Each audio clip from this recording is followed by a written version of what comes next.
I just wanted to talk about the word nature because I said, well, I'm just going to look up this word. The keyword concordance is just so full of treasure.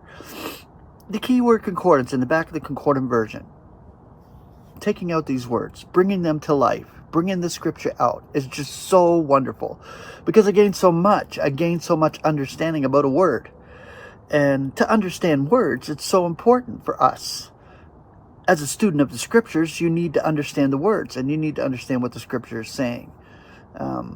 That's what a student of the scripture does. But this word nature, in the Greek, phusis, or Phusis, I think it's going to rain here, so I'll try to hurry up. It's only a small word study, no big deal. But the English element, sprouting. I love that, sprouting. The concordant definition, which characterizes mankind from creation, which is still the same, and allies itself with conscience and God's law against human sin. This is what the concordant version says. It's the definition of it.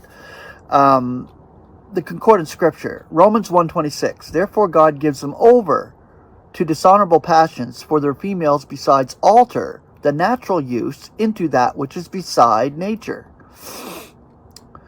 Romans 2:14. For whenever they of the nations that have no law by nature may be doing that which the law demands, these having no law are a law to themselves.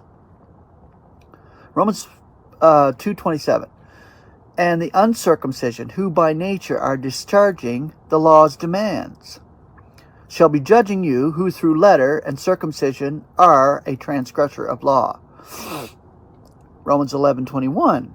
For if God spares not the natural boughs, neither will he be sparing you.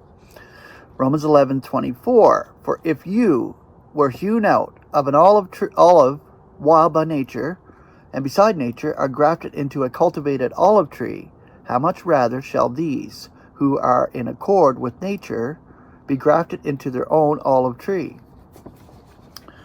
1 Corinthians 11:14. Is not even nature itself teaching you that if a man indeed should have tresses, it is a dishonor to him?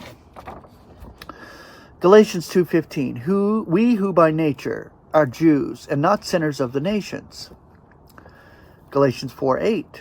But then, indeed, having no perception of God, you were slaves of those who by nature are not gods, small g. The last one, Ephesians 2:3. Among whom we also all behaved ourselves once in the lusts of our flesh, doing the will of the flesh, and of the comprehension, and were in our nature children of indignation, even as the rest.